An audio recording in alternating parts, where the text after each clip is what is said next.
3 a.m. convinced your life is falling apart? Heart racing, mind looping, the same catastrophic thoughts, feeling like there's no way out? I used to live there. Constant anxiety, overthinking, burnout, the full modern package. Therapy helped a little, meditation apps, SSRIs, and then I stumbled across a 750-year-old Dominican monk who absolutely demolished my anxiety with one single habit. A habit so simple and so profound that it felt like cheating. Today I'm going to show you exactly what Thomas Aquinas taught about crushing sorrow and anxiety, and the one trick from him that literally saved my life. Smash that like button if you're tired of feeling anxious, and let's dive in. 3 years ago, my life was a complete mess. A marriage that had fallen apart, trying to be a good father and a friend, still trying to be good at my job, doom scrolling through Twitter. I was convinced the economy was collapsing. May have been a little right about that one. World War III was starting, and I was one bad month away from being homeless. I'd wake up at night with a tight chest, thoughts racing, zero motivation, emotionally constricted, like there was no escape. I tried everything that the internet sells you. Cold plunges, gratitude journals, breath work. It was all temporary band-aids. Then one night, half asleep, I picked up the Summa Theologiæ that was on my nightstand. Don't ask me why it was on my nightstand. And I landed on question 38 of the Prima Secundae.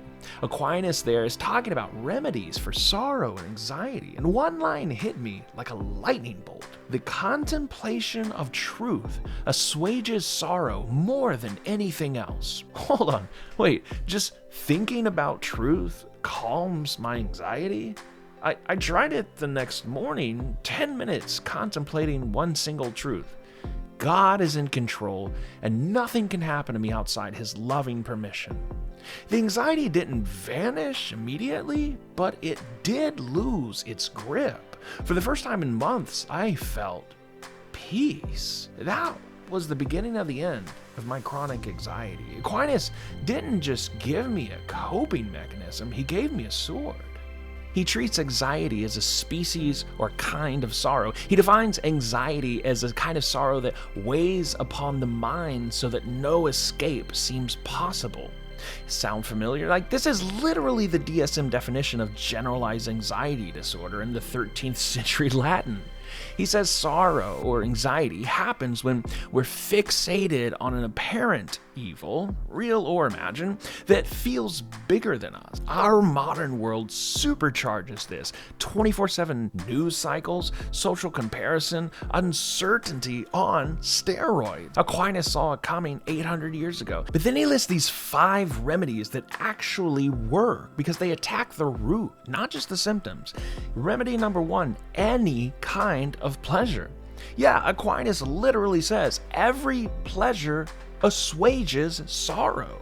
Go for a walk in nature, eat good food, listen to music you love, have sex with your spouse, watch a dumb comedy, whatever gives you innocent delight. Pleasure is repose of the soul in a good thing.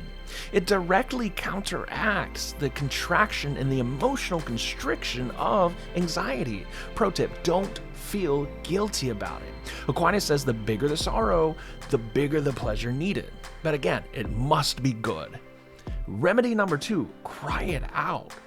He says, quote, weeping alleviates sorrow because a hurtful thing hurts, yet more if we keep it shut up. Bottling emotions makes them fester. Let the tears come. In the shower, in the car, wherever. Men, this includes you. Remedy number 3, the sympathy of friends.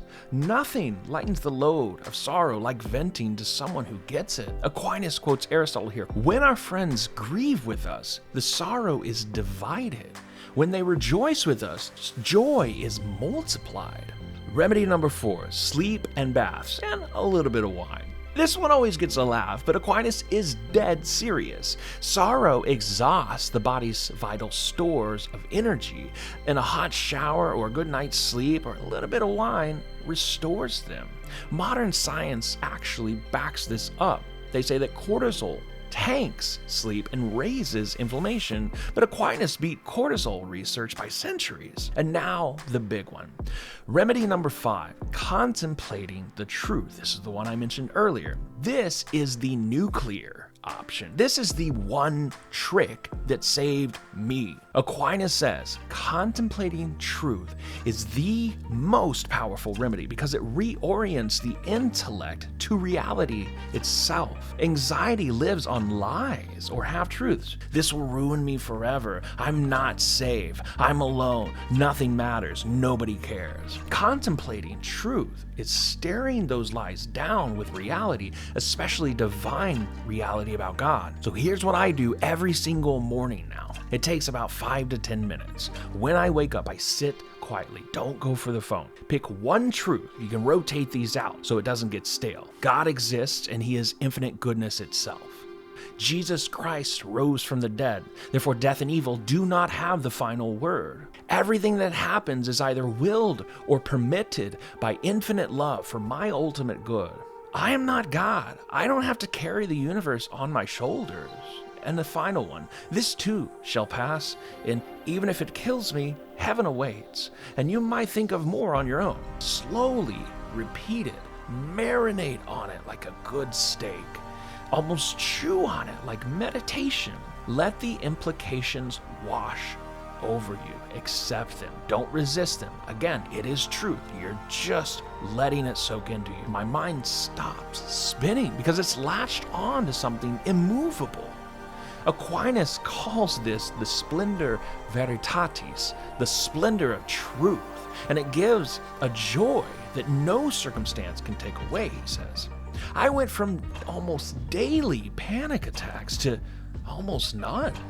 And then when anxiety creeps in now, and it has that weighing of the soul, I have a loaded weapon. So there you go. A 13th century monk just destroyed the entire $40 billion anxiety industry. And he did it about 800 years before the industry even got off the ground. If you're drowning in anxiety now, start tonight, before bed, try this. Pick one truth about God, hold it in your mind, and just rest there. Watch what happens. Drop a comment with the truth you're going to contemplate this week. I read every single comment. If this has helped even one person, please smash like, share it with a friend, and please subscribe. Hit the hell out of that bell, because next week we're doing a video on why Aquinas says we're allowed to be angry and how you can do it without sin. God bless you. Go contemplate some truth, and I'll see you in the next one. Take care.